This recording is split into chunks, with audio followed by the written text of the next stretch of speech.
you have to scale inference, and you have to observe inference because the life cycle doesn't stop when you've delivered the software to production.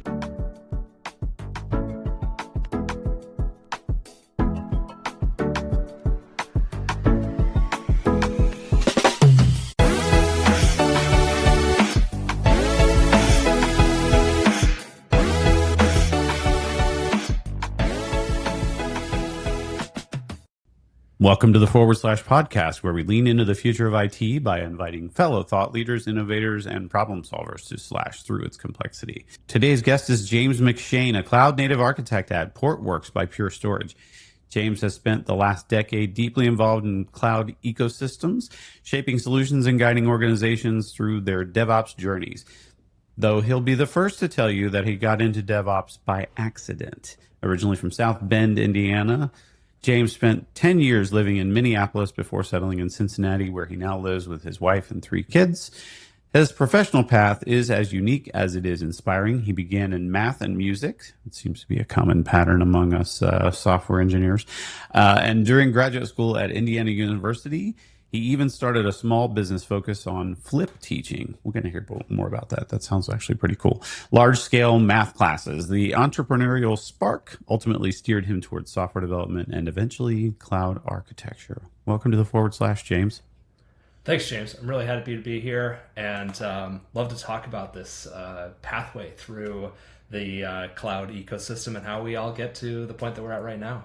Awesome. Yeah. So first, I got to hear about this. I've never heard of this term flip teaching. What is that? So flip teaching was definitely emerging in the late 2000s, early 2010s as a model for students to engage with material before then encountering the professor, to then use the ability of the professor to diagnose, train, and guide students from initial encounter of the material to a deeper understanding. So flip teaching is, let's start with here, give you the outline, give you the basics, and then use that professor's deep knowledge to take you to the next level and identify places of weakness and turn them into places of strength. So it started as a tutoring platform and then turned into a place where we could enable students to attempt a different mechanism of learning. Rather than having the professor do the baseline, we could let the professor do the deep exploration and use that as a mechanism to get better outcomes in class. Cool. It might dovetail a little bit into like the modern day AI assisted classroom. I'm seeing some really cool tools that are popping up in classrooms now that where we can focus on, individualizing the attention that the students get, with seeing where they're struggling, that sort of thing. Yeah, this is a linear pathway, right? You start with models like this, and then you turn that into something that happens consistently, right? This the education ecosystem is something I've stepped away from, but what's going on today is still attempting to, the goal is still the same, right? High quality student outcomes driven by hands-on experience and guidance in places where they're falling off the track. Very cool. Yeah. All right, but we're not here to talk about education today. That is not necessarily your big thing. I know you as you're the Kubernetes guy. That's kind of how my brain compartmentalizes you. Is that fair? Is that a fair assessment? It's a fair assessment. It's where I've been living for the last 10 years, and I had an opportunity to dive in with an organization starting in 2016 with Kubernetes. I was working right at the point where it was turning from a product that was really isolated in the cloud. The clouds. Google had produced it. Red Hat had just switched over to using Kubernetes, and so I got to be early on the train and learn through some interesting transition times with a number of products developing for this, and then be on the train as that exploded in the early 2020 COVID period. Really felt like a time when it transitioned from a side project that many organizations are trying to the baseline way that organizations are delivering infrastructure. So I was really grateful to have the opportunity to start in it so early and learn some of the lessons that the broader community did, to then see it grow to where it is today. It's been really exciting. Now the COVID thing, it's interesting. There's a lot of things happened during COVID. I don't know if it was coincidence or it was causation, right? What do you think? Do you think the isolation we felt, but did that contribute to the cloud kind of taking root better at that time? Having seen a number of different organizations, right? I've been a consultant for the last. I was a consultant for around 6 years.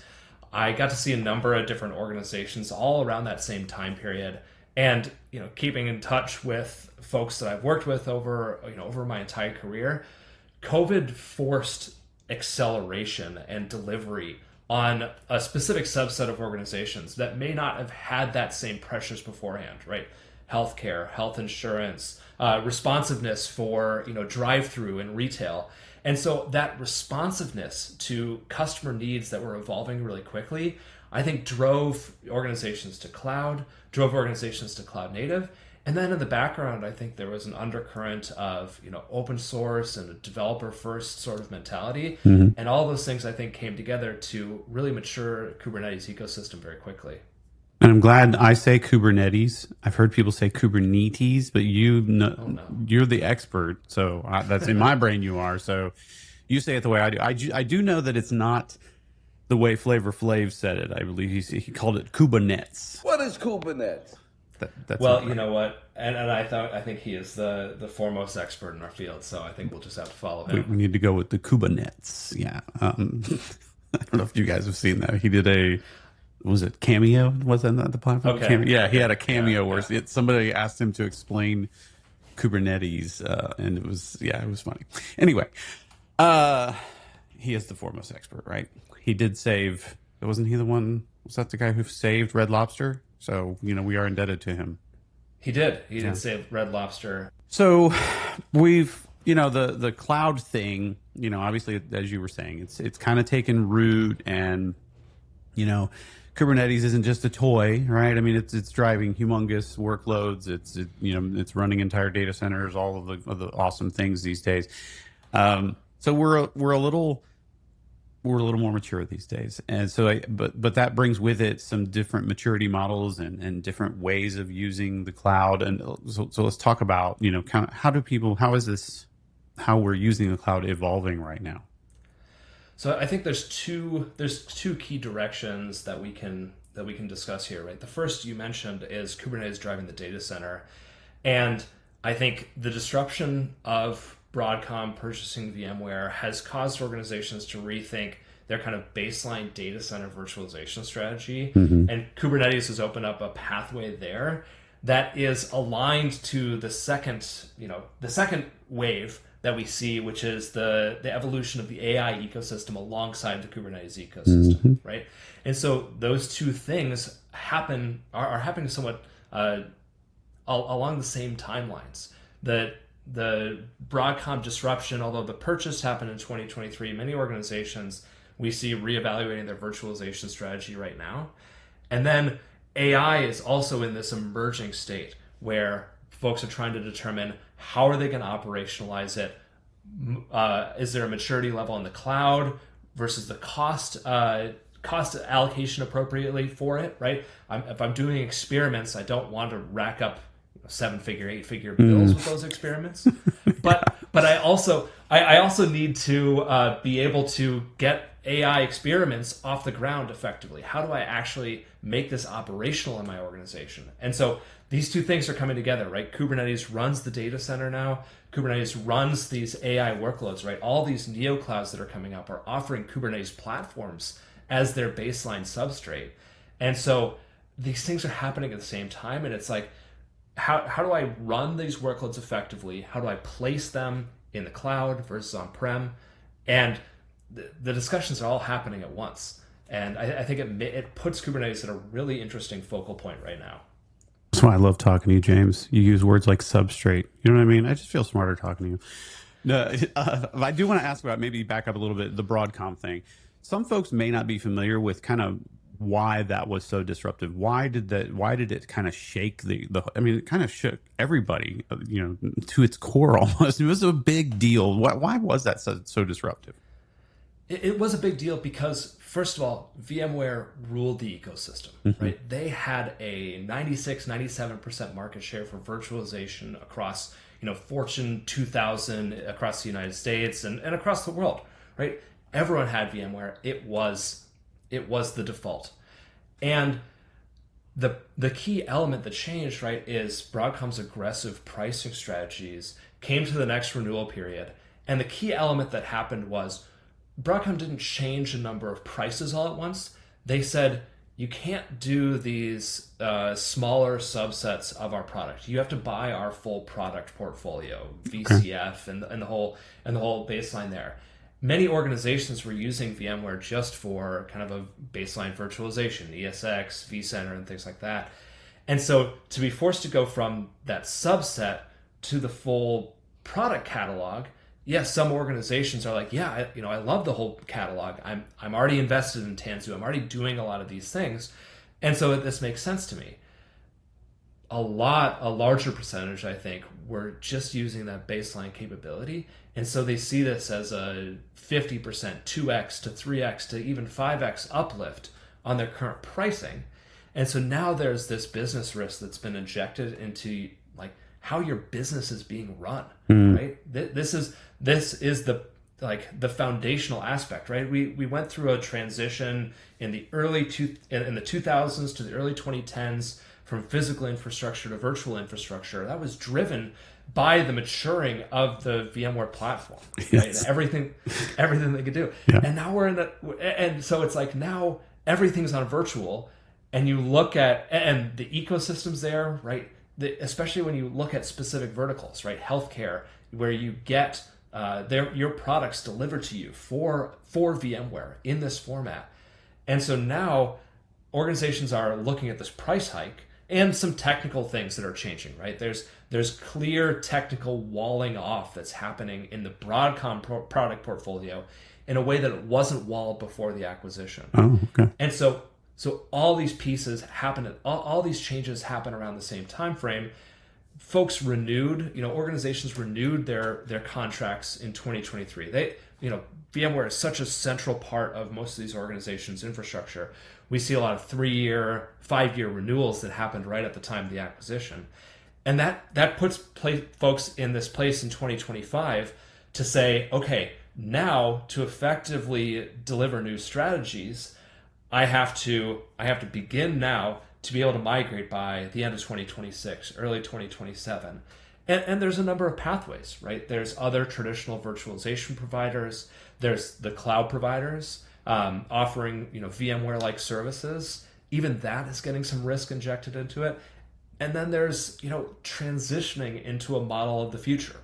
And that's where I think we see containerization as the next transition from physical to virtual to containerization on physical, right? There were many times I've seen like a ton of organizations deliver, Kubernetes platforms on virtual machines on physical hosts.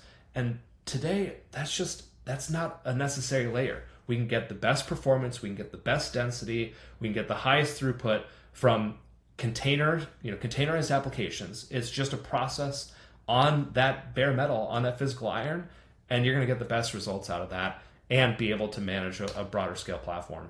And the Broadcom that transition of them, it's not that it's anything nefarious. That's more of them like repositioning themselves and focusing on a kind of a subset of the market so they can support them better, right? That's kind of what they're doing, right? Yeah, they've stated that goal directly. They want to refocus. They said this in the partner ecosystem. They said this in the marketplace. They want to refocus on their top 50, top 100 customers and provide advanced high-level services and capabilities for those top customers. But the marketplace had like a layer of VMware across, not like the top 50, not the top 100, but the top, 5,000 organizations, Mm-hmm. right? And so that long tail, and let's be clear, right? Those top 50 organizations, some of them wanted to invest in the broader, high value product portfolio that Broadcom offers, and others of them don't, right? And so that mix, I think, drives, okay, Broadcom's identifying where their top customers are, and then there's a reallocation of the rest of the market. Okay. Well, thanks for that context. So I do think it was for me for a while. I didn't quite understand what was going on because I know everybody's up in arms about the Broadcom thing, and you kind of dig into it. It seems nefarious at first. It's like, oh, they're screwing us over, but it's just a really they're focusing their efforts, and a lot of businesses do that. Yeah, and I think too, I come with a very particular perspective of Kubernetes being able to solve a lot of these challenges, but in Mm-hmm. the end, it's aligned to what we see as a broader business category, business practice as a whole, right? Like you need you're not going to succeed with delivering like high quality, high outcome services without focusing your product portfolios and offerings.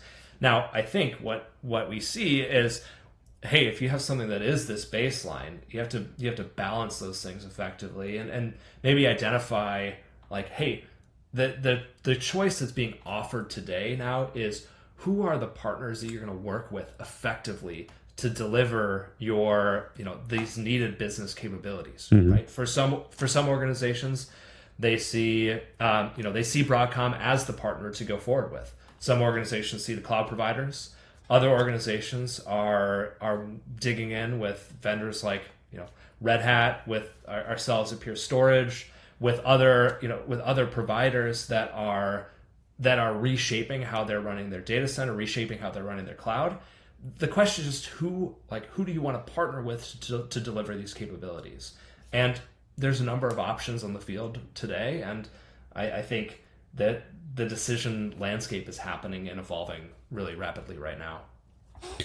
So, yeah, no, I totally agree. And like, as we were talking about earlier, we've kind of matured in the cloud. We've kind of grown up with the cloud, and the cloud is a thing now. We realize it's just other people's computers, that sort of thing. But so it used to be back in the day, if I want to start up a company, I might buy a big old server and put it in a closet somewhere in my house and run my business off of it and stuff.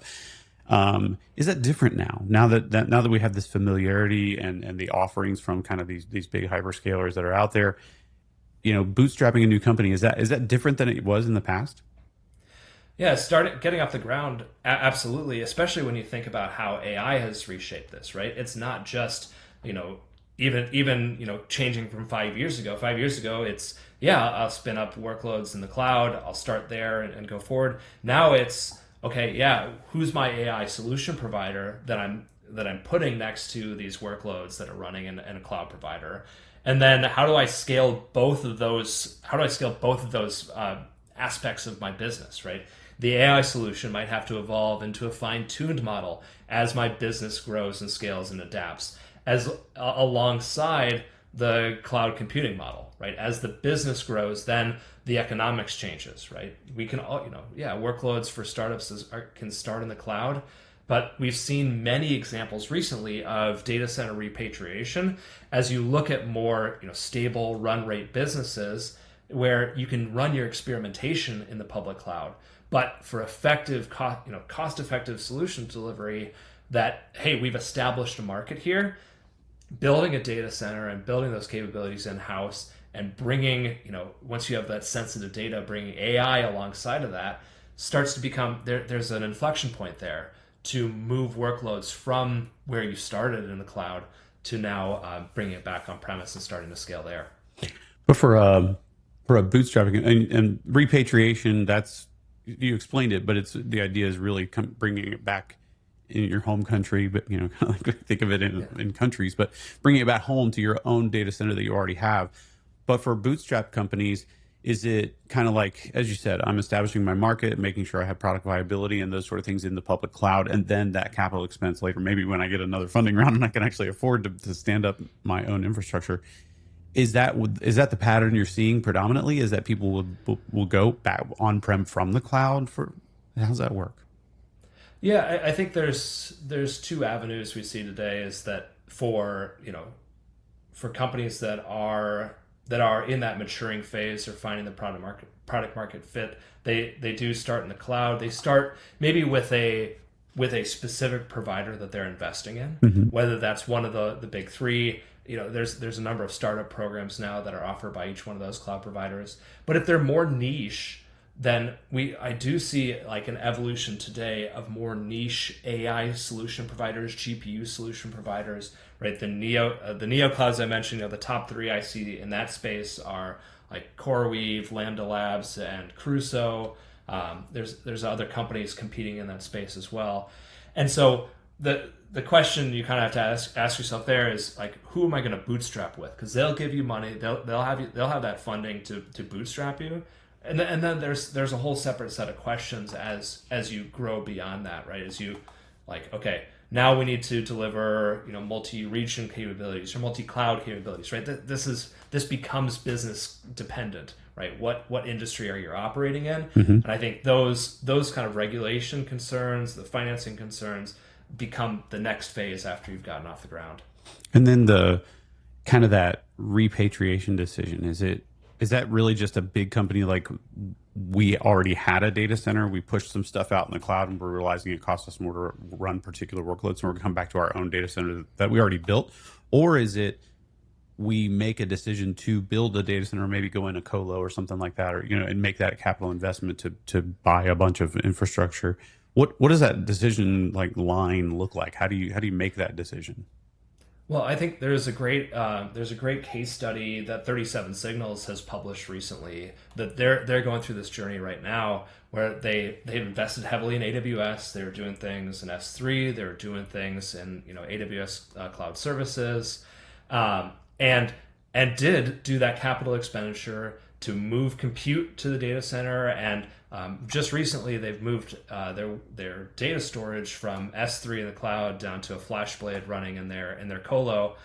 And this starts to then stratify as you get from 37 Signals is a mid-size. They've been running for a long time, versus, of course, enterprises with an existing data center footprint. With that story, it looks more like, right, all of those organizations have a data center. They've had a data center forever.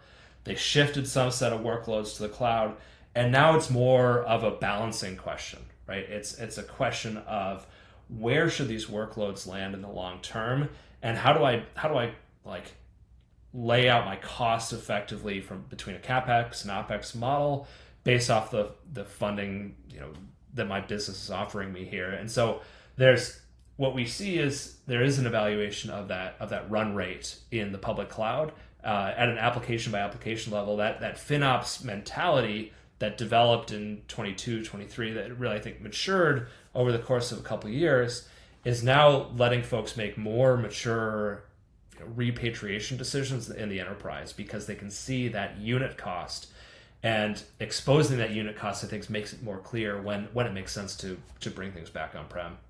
And is it all workloads? Like, it's kind of a curve, right? So it's a curve of your cost for in the public cloud versus, if I already have a data center and I'm investing, there's a certain point where they cross, and it makes sense to repatriate. Does that always happen? Is it just later for certain workloads? Is it just an inevitable thing? What does that even look like? What's that scaling factor look like? So I really see two elements here. I think there's a data gravity element, and there's like a network connectivity bandwidth element as well, right? Because network, we kind of view the network as free in the data center. Of course, yeah. It's not free, right? You've invested in a certain level of network infrastructure that's more challenging to change in the data center.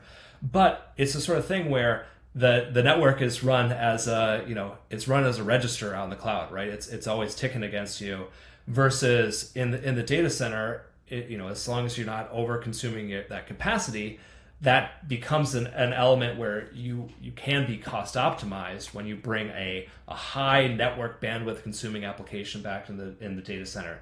And what consumes that bandwidth is that element of data gravity, right? If there's an application that requires a lot of data transfer from across multi-region from one service to another, or from the data center up to the cloud and then back out, right? That is a place where I see a lot of applications moving back in to say, I want to run right next to where my data is stored, whether it's mainframe applications or large databases that are running on-prem.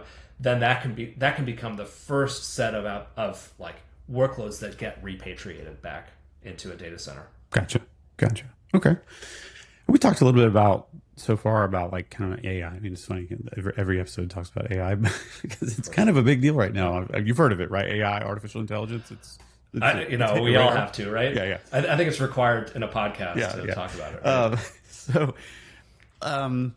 People are now, a lot of the industry started off with, just consuming products that were AI driven products. They had AI based features and that sort of thing. But now I think we're kind of evolving a little bit, and people are starting to kind of build their own AI based workloads and those sort of things.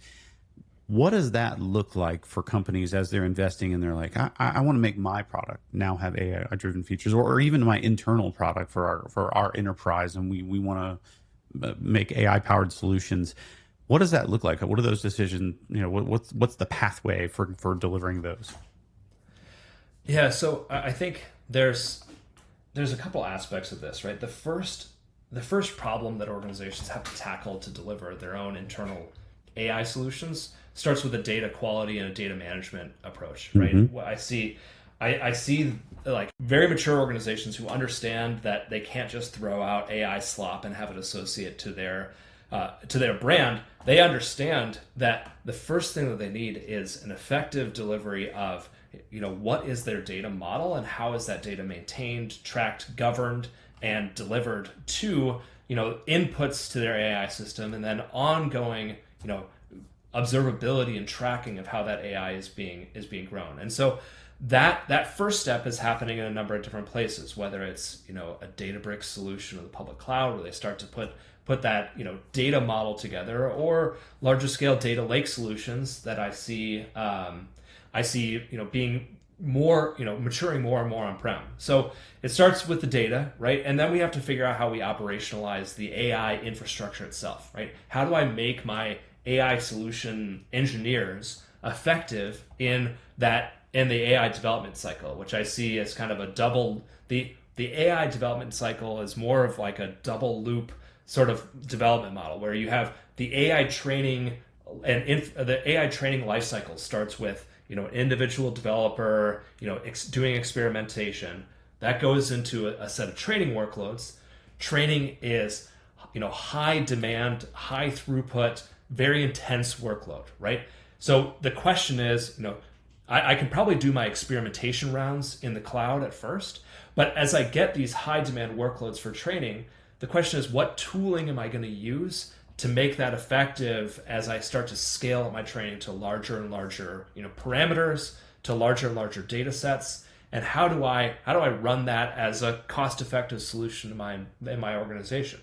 We see the developing cloud solution providers developing solutions around that. I think Google's DRA, Dynamic Resource Allocator, shows you some of the ways that Kubernetes struggles to solve this problem, right? DRA is all about scheduling workloads to then be able to pick up, like say, hey, I need this type of GPU configuration to run in this period of time. I want it in this priority. And Dynamic Resource Allocator combined with Q is an approach that the clouds are taking to be able to say, hey, these high margin boxes, right? These most critical, compute environments that I need. How do I get access to them in the cloud in a cost-effective manner? So, like Kubernetes and Q has this ability then to scale up to take that demand and then scale down when that's done. That's flipped on the head of the traditional high-performance computing model offered by a product like Slurm, which has been more established in the data center. Slurm asks, how can I prioritize effective, a limited set of compute and storage resources? How can I then schedule workloads into that? Whereas Kubernetes was kind of built always on this scalability model, right? Mm-hmm. It's a distributed system that can scale up.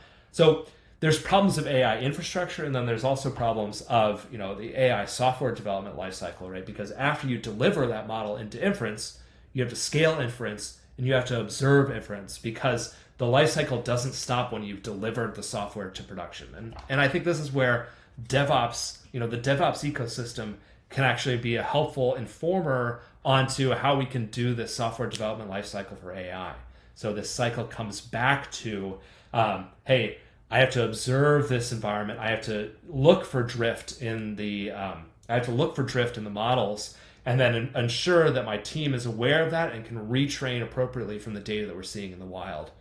So the DevOps and observability capabilities that we've been developing for our baseline applications, it's actually super helpful when it comes to how we run AI in a large organization as well. I mean, you brought up something. It's just reminiscent of You mentioned scheduling, and I'm thinking back to, like, hear all the horror stories. I had all my punch cards in my little basket on the front of my bike, and I'm running over to the data center for my time slot that I had available.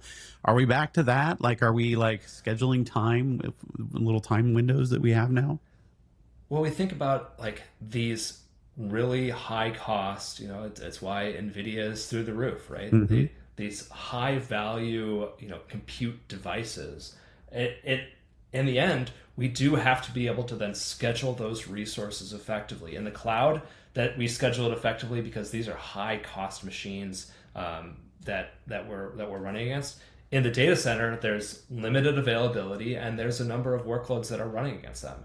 And we I think we have all the lessons from those early days. We have the lessons from distributed systems, and now it's a matter of putting together a tool set that works to then allocate those resources effectively.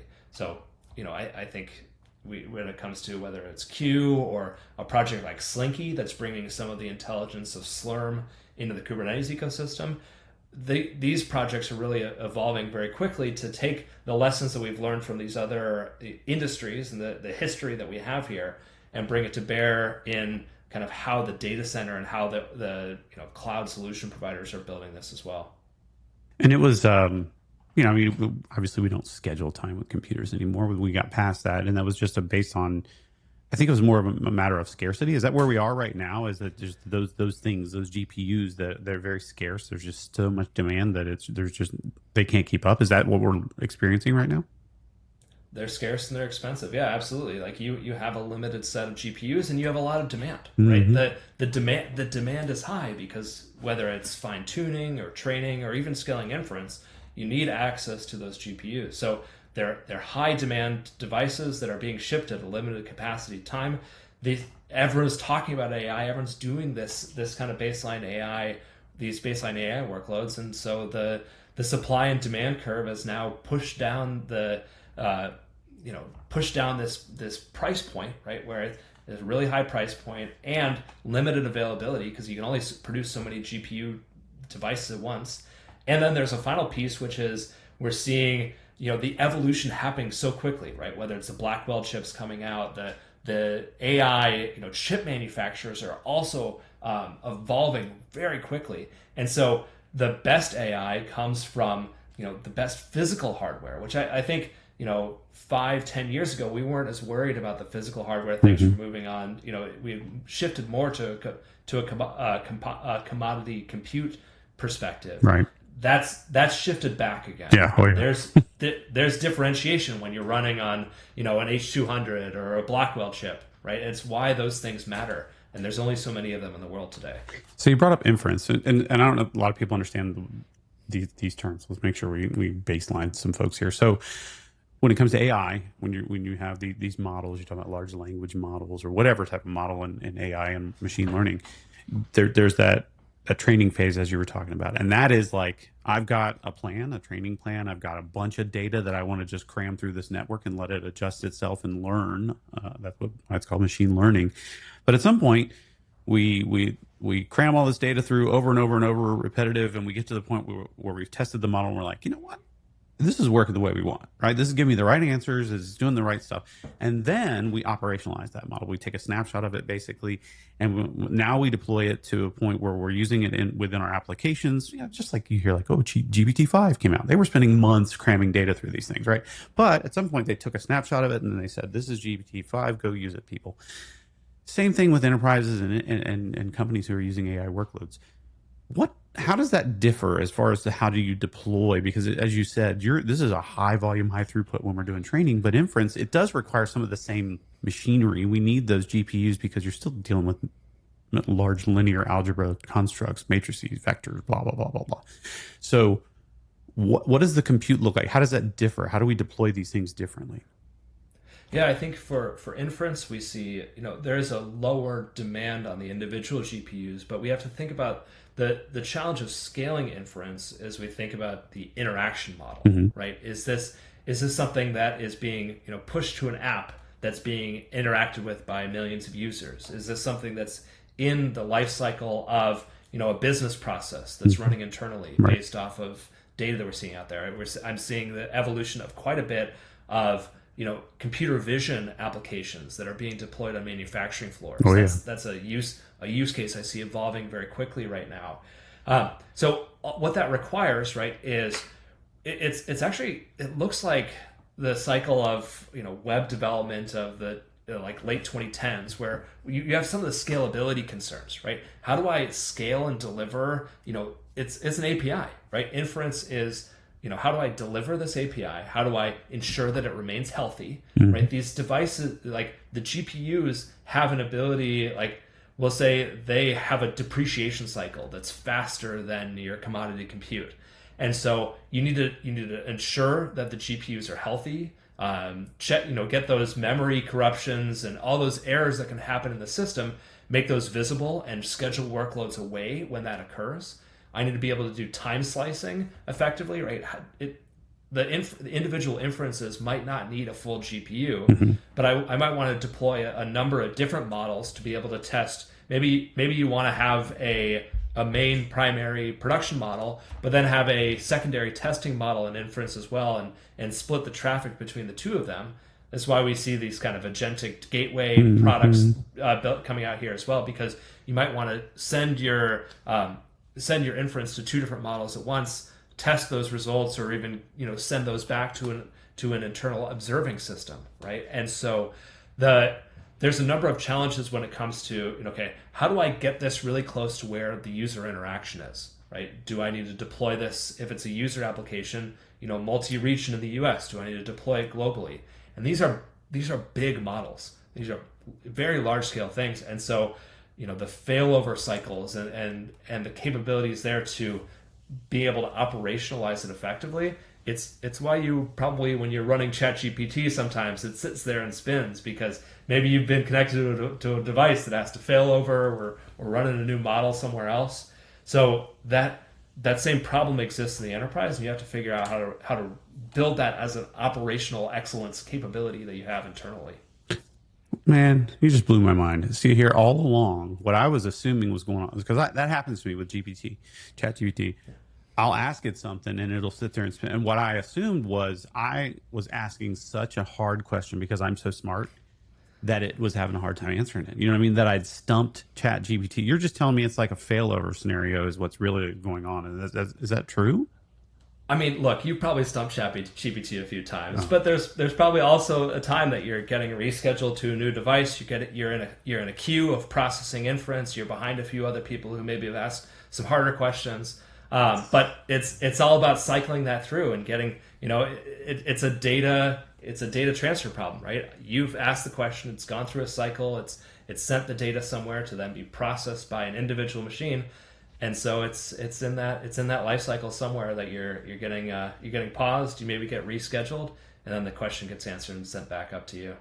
What it could be, now that I'm thinking about it, and you brought on a good point. It could be that it's realizing I need to talk to a smarter machine to be able to service this guy. That's right. You get put in a really special queue. That's okay. And there's only so many. That makes perfect sense. Yeah, that's starting. Yeah. All right. This has been fantastic. As I always learn so many things. Now I've learned I'm not as smart as I think I am. So that's been a realization for this episode that I'm struggling with right now. We have to transition to our next phase of our show. This is what we call the ship it or skip it. Ship or skip. Everybody got to tell us if you ship or skip. So, ship it or skip it. The idea here is we bring up a topic and you kind of give it your ship it, meaning yes, I like that, let's do that, or skip it, like nah, I don't like it. First one, I mean, we have to throw this out there. It seems like every episode, people have some really interesting opinions, and it's kind of cool because it's a hot topic in the industry right now. Is this notion of like vibe coding? What's your hot take on this thing? What's been your experience? Do you think here to stay? Is it, should we go back to another direction? What do you think? Look, as someone who's primarily running, operational capabilities, I have to be a skip it for vibe coding, right? I understand, right? Vibe coding is great. You throw a bunch of AI agents together, you build something, you throw it out there. but we see the downsides of that, right? There's that great set of tweets about a guy that said he'd been vibe coding his application for a month, and then all of a sudden it deleted the production database with no backups and no ability to recover it. This was a great story, and the guy literally live tweeted this thing vibe deleting his database. So it's maturing, right? Vibe coding is, we'll say, the AI slop to the flipping that on its head, right? Of vibe effectiveness, right? So once the vibe is a little bit more in tuned with what else is going on out there, then I think there's potential for vibe coding, but you still got to be wary. Yeah. I think, and it's tough to kind of put a concrete definition on the vibe coding thing, but I think what most people kind of key in on is the how to phrase it the most politically correct way, the untrained, I guess, working with these AI models and just having, slinging code and then just, I always say YOLOing it to prod, right? Without any discipline involved in those sort of things that we have to learn over time. And I've deleted a production database myself. I have. Who hasn't? Yeah, right? It's a part of It's a part of life. I didn't need AI to do it for me, though. I did it myself. I did these screw ups the old fashioned way on my own. But I think that's that whole notion of let's just take people again. I love the democratization. I love opening up our field and software engineering to more and more people, more creative folks to express themselves through code. Love that idea. However, when it comes to putting products that people are paying money for, and putting it in front of folks and asking them to pay money for it, I do think there's a little bit of rigor that you owe your customers, and you need to do that. Well, and I think in the end, right, you're absolutely right. There's a point for learning, training, experimentation, right? And putting that together with something that says, okay, how do I take that learning, training, experimentation? We need to do that in our lives, right? Yeah, I accidentally deleted a production, all 3 instances of an OpenShift master cluster with Ansible because I if we had this word back in 2017, maybe I vibe coded a little too much Ansible there and ran that out there. So we've all made mistakes and we've all learned, right? And so the question is, how do I take that learning cycle and use it effectively with AI? Yeah. And maybe vibe coding is the first step of that. And so for that, to that effect, it's great. And we'll just combine that with a number of, let's all mature that together and we can get to a place where more and more folks can use the tools that we have available to us. Yeah, I think I was listening to the All In podcast, and they talked about, there was an episode just recently kind of about education and how could AI disrupt higher ed, because we have this awesome tutor available. And I think that's what it's coming down to is vibe coding is really just a specific type of tutoring. I'm teaching you how to code. I'm showing you what code looks like. If I say this English stuff, this is what the code looks like that does what you just said, right? So it's kind of it's a tutor. So treating it in that way and not like a production code mechanism, probably maybe a better way to think about it. But I use it for teaching me all sorts of stuff, and I do find it very helpful. Yeah, and that's great. I think I was just working through just building out an Ansible library for a few things that I had to do regularly, and I took my products, Portworx products docs, and combine it with a set of code that I had already generated, and then said I wanted to build a few things. And it got me 90% of the way there, right? And if that's vibe coding, hell yeah, I'm all in. Sign me up. Yeah. Oh yeah. Right. It was just there was a second cycle that happened, right? A testing, learning, making sure it worked in a number, testing the failure scenarios, and then turn it into something that I could use. I had this realization yesterday, and I'm going a little off script here, but we had something for an internal product that we needed done, and I was like, well, we could just get one of our people, to take some time in their evenings to do it, and blah, blah, blah. That's how it always happens. Your internal tools, they never get any love, right? But I was like, well, hold on, let me just try some agent stuff here. And I was able to get it done very quickly. And the realization that I came to is man, this is kind of cool, because my apprehension for doing those things is okay, I got to open up all these things. I got to get my mind down into this thing again and understand it and then figure out how to change it. the computers can do that very quickly. And I'm thinking like all my side projects now that I'm very apprehensive about opening up and tinkering, I can do that now with these tools. So that's a cool byproduct. I was talking to a good friend of mine who I used to work with closely, who's at a new organization now, and I think one of the things that we've seen is what we see as something that could in the past be okay. We need months. We need a few developers on this. We need to it has to be go through all these cycles. You can make it happen if you use your AI tools effectively. They were talking about, hey, I need a Go SDK for this part of our product, right? And they're like, well, we'll get two developers, we'll pull them off this thing, we'll put them over here, and we'll do it. And their CTO ended up vibe coding it over the weekend, and like we said, right, it gets 90% of the way there. Sure. But the ability to say no, I can't do this right now because I'm blocked by all these other things. Look, you can get these things out the door. It's just a matter of having the focus and discipline to make that something that's effective, like effective software delivery with AI. And that takes another cycle. But you can't say no, we can't do this. Right. You can do it with the right tooling in place, with the right capabilities, and you have to put those tools.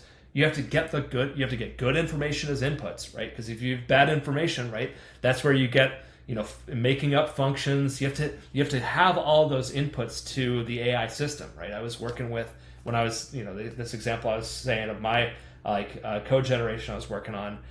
I had to go and find, okay, hey, use this as a source and use this as a source. Get all those sources in place.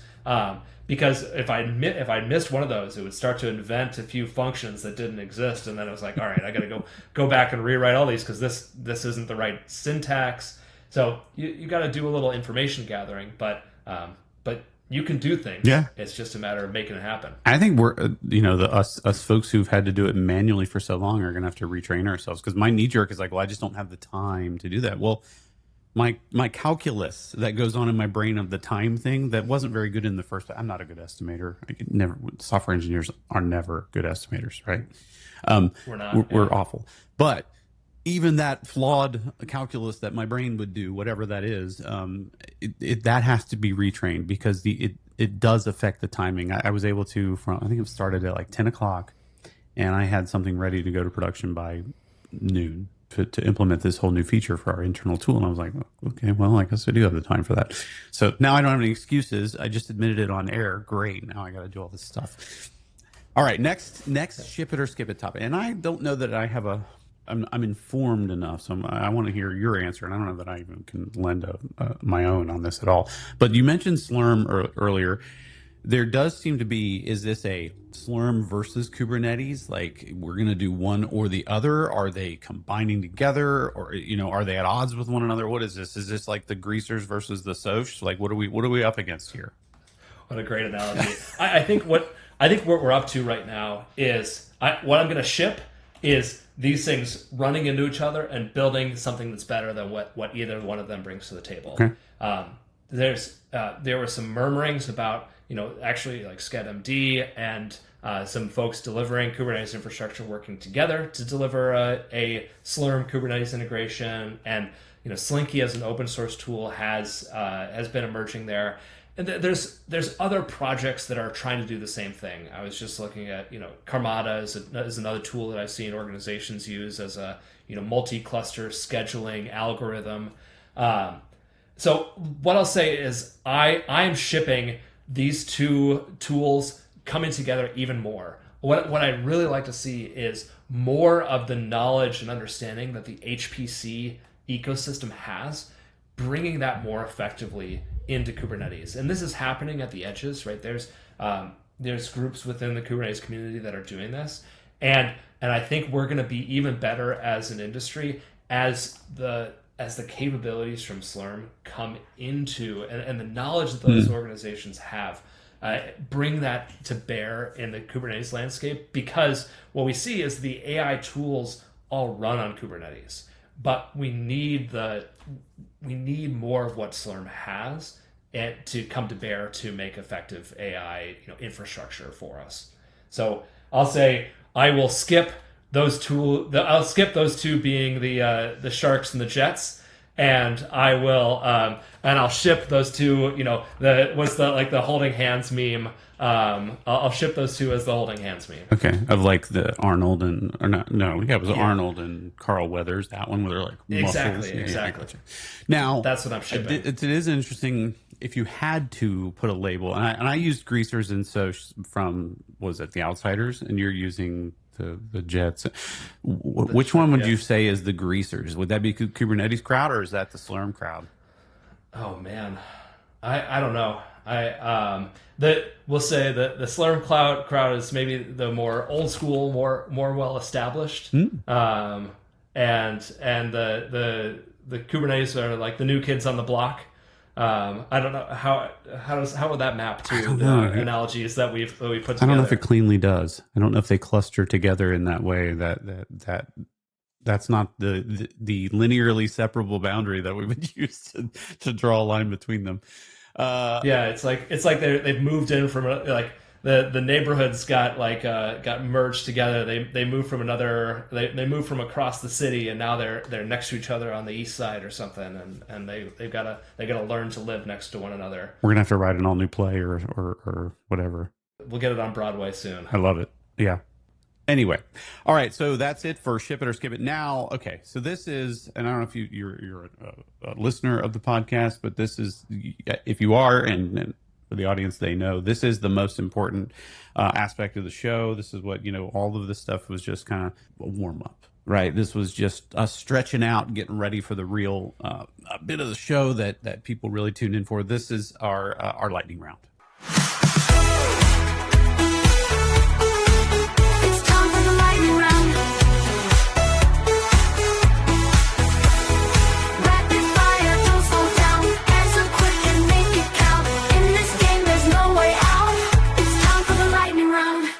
This is where the answers do matter, to steal a phrase from, what is it? Whose line is it anyway? They always say, these answers do matter and they're very important. So, don't take them, don't just give a glib answer, and just kind of off the cuff. Like you need to give real answers here because it does matter. Ready. Yeah. And right now I'm just honestly stalling so I can find my rapid fire questions that I have. But I do usually lay it on thick. But this is the important stuff that people are really hankering for. That's a word still these days. Do people say hankering? Is that a thing? I'm not sure. Okay. Yeah. You're like, I don't even know what the word is. So yeah, nobody says it. All right. Cake or pie? I'm a cake guy. That's, it might be problematic. There's certain pies that can like elevate, but I feel like to me they elevate to the realm of cake. So it's like when you have a really good pie, it's like, oh yeah, this pie is as good as cakes I've had, but like really good cake, it's a level above. So it's got to be cake. Yeah, cake never strives to be pie, is what you're saying. That's what I'm saying. Okay. Yeah. All right. It's like a really good pie can be like, oh man, this is as delicious as this this delicious robust chocolate cake I had the other day. It's like, well, you could have just had the chocolate cake and had it perfect, and it would be a level above. Yeah, because if you really looked at like cheesecake, it's more like a pie. Well, that's the problem. Yeah. It's like what? So the question is, where's the actual line? Because it's like Boston cream pie, is that a pie or is it a cake? Like and cream cake, cheesecake is more like a pie than it is a cake. Boston, like, what is? But that's my point. It is clearly a pie. Cheesecake is clearly a pie. It's got a pie crust, but it calls itself a cake. It is striving to be cake. It wants desperately to be a cake. Okay, so I'm with you on this. I think that's a great answer.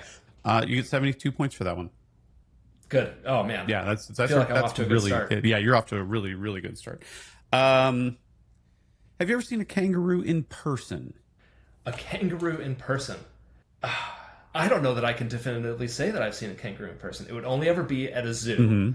And I'm just trying to think about if any of my zoo experiences have included kangaroos. It didn't make a big imprint on my life. So I have to say I'm leaning to no, and I might need to go find a zoo and go see a kangaroo in person just because I missed out on that experience. Okay.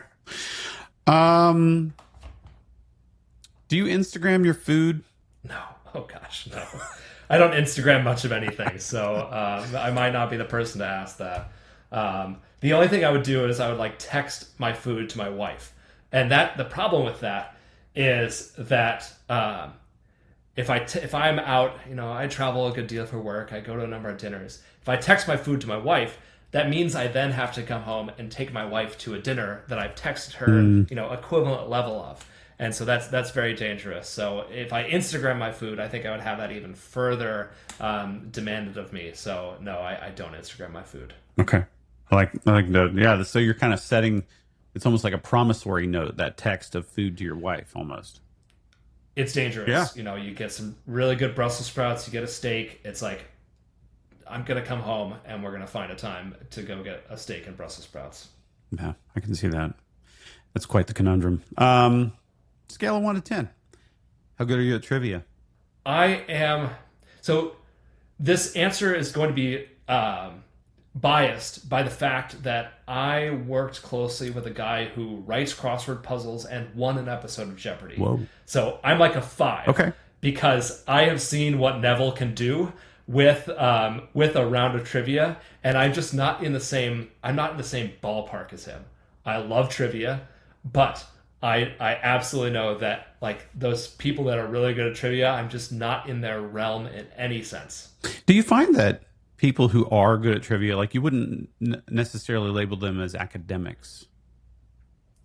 No, he was just really good at gathering information. He wrote LA Times crossword puzzles, he wrote New York Times crossword puzzles, and he could just put things together and connect pieces of information in a way that was unique of anyone that I've ever met. Right? You see people in different domains that are uniquely able to do that, and he just could connect information and gather information and store it in his brain in a way that I don't think anyone I've ever seen can do. That's fantastic. All right. What temperature do you like your thermostat at? I think I like it to be comfortable and appropriate for the season. So right now, the temperature in my house is 72. Like I'm not a cold person. At night, we have a ceiling fan. I'll bring it down, to the 68 range. In the winter, it's like not too hot, right? In the winter, I'll have it 68. I'll let it adjust to the season a little bit because you don't want to go outside and have it be completely absurd, right? I used to live in Minnesota where our first winter there was the coldest winter since 1978. It was, it got down to negative 26. It was miserable. Our car definitely struggled to start out in that. So I like to adjust it to the seasons, but that range of 68 to 72, I can be comfortable anywhere in there, but it's got to be cold at night. That's the Yeah.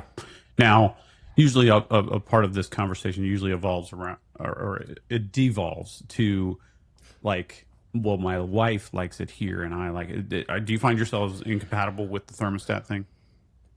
You know what? I think after being married for 13 years now, we have found ourselves in harmony, and we're further evolving to be closer to one another.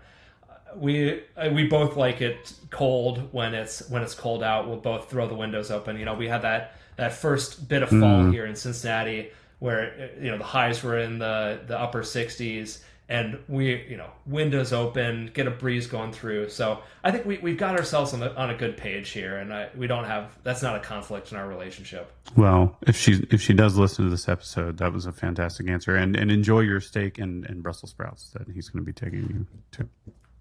Apparently, I'll add one of the to the tally. Yeah, exactly. Which animal adds more joy to the world? Would you say squirrels or llamas? I feel like squirrels have an element of chaos that, llamas have chaos, but it's like funny chaos, right? You see a video of a llama spitting on someone. I think I'm going to go llama. What I want to do is go ask my 6-year-old this question. Okay. He watches Wild Kratts religiously and absolutely loves animals. He could tell you anything about, you pick an animal, he'll start telling you all sorts of facts about it. I can't even start. So I think he is the one that should answer this question. And just knowing him, the answer that he's going to give is that llamas give more happiness to the world. I could go either way on this one. I don't feel like there's a right or wrong answer. I feel like squirrels or llamas could bring joy. It's a tough one. It's a toss up for me. I don't know that I don't know that I've met a squirrel that I've liked. Like they've always been like A nuisance. a competitor of some Ah, sort of like yeah. Like I don't want to feed a squirrel. I want to like feed a llama. okay. So I can see that. I can see yeah. that. On a scale of 1 to 10, how much do you enjoy garlic? Oh, like 9.8. Okay. There can be too much garlic, right? So you got to temper from the 10. But man, good Lay it a on. good garlic sauce. Oh, lay it on. Yeah, absolutely. That steak and Brussels sprouts is lathered in Yeah. garlic, and it's a necessity. I don't know how they make this stuff. They used to eat at this place up in Detroit, and it was like a Mediterranean place, I think. But they had this. It was like a butter, but it's garlic with Yes, oil, and in it's the like an emulsion, and it's fantastic. when you have the garlic, like in the garlic clove they can butter Oh out of yeah, that. Yeah. Oh, 100%. yeah. Like that is the class of the class right there. All right, and finally, I do a lot of food questions. I don't know. Actually, you know what? Let's go Super Mario Brothers or Zelda for you.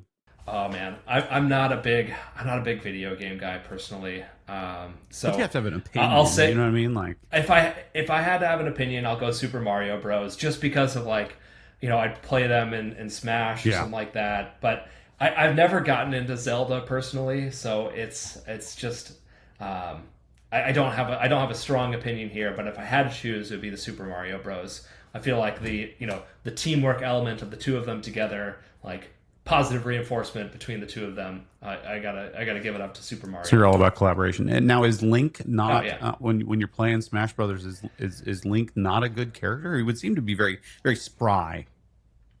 Link, I'm not good enough at any of these games to know where I'm at, Okay. but I feel like I've never played Link when I was playing Smash. It was never my Okay. go-to. I feel like I was still more on the base, like kind of some of the baseline characters when I was playing out there. Okay. That makes a lot of sense. All right. Well, is there anything you did a great job. We still have to run the scoring through the tallying machine. It's an algorithm. You know what I mean? There's a lot to Of it. course, of We course. can't do that in real time. We will respond back with your score. That'll be offline. But just kind of feel like you did pretty well. You started off really strong. I felt that the kangaroo thing might have thrown you on. I'm not quite sure. Not ever Yeah. seeing one, or even if you saw one, it didn't make an impact in your life. That could hurt you. I don't know. Yeah, you know what? I feel hurt by the kangaroo. I'm gonna have to go look up where my nearest kangaroo I is, think we so have I can some. I mean, we have go to have them figure at that the out. Cincinnati Zoo. We have to. If we do, I've probably seen them Right. too. But I might have to go this weekend. Yeah. I mean, we have the Komodos. We've got some great stuff at our zoo. I mean, we got Fiona. I mean, We have Fiona. everybody I knows mean, Fiona. if you'd asked me if I've ever seen a hippopotamus, it's like, Of course. yeah, Yeah. of course. I actually wanted one for Christmas at one point. Just kidding. Um, any closing remarks? Any parting words, thoughts? Anything you got coming up you want to tell us about? Projects or are you speaking anywhere soon? You have blog posts, articles, books, anything? What's going on? Yeah, I think the thing I really like to promote is just the ability to get together in person. I think in the post-COVID world, we can do so much remotely. We're doing this remotely, right? But there's an aspect of collaboration and growth that happens because of that in-person conversation. So my upcoming things, I'm helping run the Cincinnati CNCF meetup, which we're doing a monthly fall series right now, trying to develop and build that community. I'm also speaking at Red Hat Summit Connect events throughout the Midwest. I'm going to be in Chicago, Minneapolis, and Detroit over the course of the month of October. You can go check out the Red Hat Summit Connect event page for more information there. I'll also be at KubeCon. I'm running workshops for the VMs on Kubernetes Day, and we'll be doing a number of events out in Atlanta here in November. So the thing that I'd like to promote is, whenever you see me out and about, when you have the ability to get together in person, I think there's a unique aspect of collaboration and growth and learning that can happen in person. And don't hesitate to reach out and say, hey, don't hesitate to hit me up on LinkedIn and see where, say where you'll be going. And I'd love to get together and grow community that way. We all have, I think there's unique challenges in our jobs these days of, growing, internal community within our, where we all work. But there's an aspect of the broader technological community that is grown through in-person interaction. And that's what I'm looking forward to over the course of the next 2 months. That's great. Well, thank you for joining us here on the podcast. I know whenever I speak to you, I think, this guy knows his stuff. I need to dig into this and educate myself more in this area. But I feel like even if I do, the next time I get together with you, it's like, well, he learned more things now. And now it's like, I'm never going to catch it. You're like Matthew McConaughey's like 10 years future self kind of thing. Like I'm always striving to be at your level of knowledge on this stuff. We're all learning too, right? We all have our areas of expertise and growth, and that's where I think I'm really grateful to be in this ecosystem and in this broader community, because we all have our areas of expertise and we can all learn from one another, and it creates this great opportunity for all of us to learn and grow together. That's fantastic. Well, thank you again for being here on the podcast with us. I really appreciate you coming. Thanks, James. It's been great to be here. All right. Well, if you'd like to get in touch with us, drop us a line at @calibrity.com. See you next time. The / podcast is created by Calibrity. Our director is Dylan Courts, producer Ryan Wilson, with editing by Steve Baradelli. Marketing support comes from Taylor Blessing. I'm your host, James Carman. Thanks for listening.